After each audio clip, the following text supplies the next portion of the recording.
নমস্কার বন্ধুরা, আশা করি তোমরা সকলেই ভালো আছো। তোমাদের ভালোবাসায় কিন্তু আমিও ভালো আছি। সকলে ভালো থেকো, সুস্থ থেকো আর খুব সাবধানে থেকো। তোমাদেরকে সাথে নিয়ে শুরু করছি একটা নিরামিষ রেসিপি। আর এই রেসিপিটা হলো পনিরের।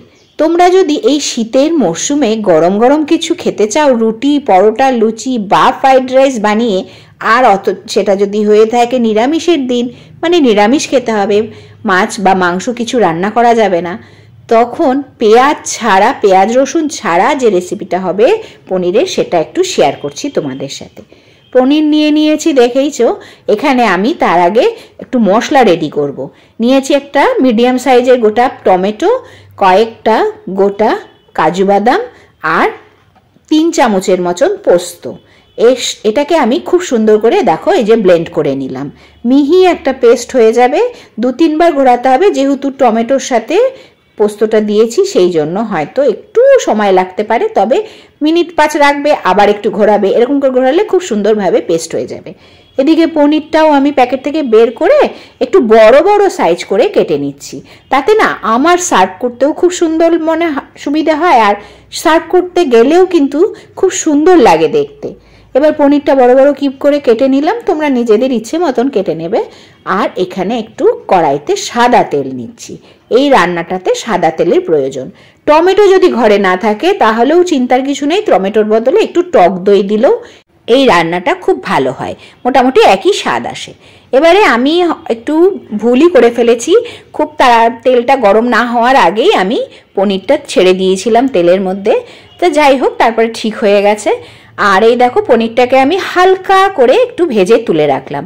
এর মধ্যে কিন্তু হলুদ লবণ কিচ্ছু দিলাম না। এইবারে ওই যে পনির ভাজার পর যে সাদা তেলটুকু ছিল কড়াইতে, তাতেই দিয়ে দিলাম গরম মশলা ফোড়ন আর একটা শুকনো লঙ্কা ফোড়ন। এইবারে ফোড়ন হয়ে যাওয়ার পর দিয়ে দিলাম বেটে রাখা মশলাটা, মিক্সিতে যেটা বেটেছি, পোস্ত দিয়ে, কাজু দিয়ে, টমেটো দিয়ে, সেটা। এবারে তার মধ্যে এক এক করে দিয়ে দিচ্ছি গুঁড়ো মশলাগুলো, যেমন হলুদ গুঁড়ো, একটুখানি চিনি, স্বাদ অনুযায়ী লবণ, আর এখন সেটা ভালো করে মিশিয়ে ফেটিয়ে নিলাম কড়াইয়ের মধ্যে দিয়ে। এবার সুন্দর করে বলক আসা পর্যন্ত এটাকে এইভাবে ফুটতে দিতে হবে। যেই বলক চলে আসবে, একটা বলক আসার পরেই তার মধ্যে তোমরা দিয়ে দেবে হালকা করে ভেজে রাখা পনিরগুলো এত সফট ছিল। আর পনিরের যে কোনো আইটেমই আমাদের বাড়িতে শিশুরা খুব পছন্দ করে, আমি এটুকু হলপ করে বলতে পারি। কি ঠিক বললাম কি না? যদি ঠিক বলে থাকে অবশ্যই কমেন্ট করো। আর আমার চ্যানেল সাবস্ক্রাইব করে না রাখলে অবশ্যই সাবস্ক্রাইব করে রেখো। এরকম সুন্দর সুন্দর কিন্তু ইজি কিছু রান্নাবাড়ি আমি শেয়ার করি প্রতিদিনই তোমাদের সাথে ঠিক এই সময়ে। আর অনেকেই এই দেখো, এই রান্নাটার মধ্যে অনেক কিছুই হয়তো ভাবছিলে দেব না। যেই আমার ভালো মতন পনিরটা সেদ্ধ হয়ে ফুটে উঠলো, আমি তো লবণ মিষ্টি আগেই দিয়ে দিয়েছি। এখন লাস্টে গ্যাস অফ করার পর দিয়ে দিলাম একদম টাটকা টাটকা কিছু ধনেপাতা কুচোনো।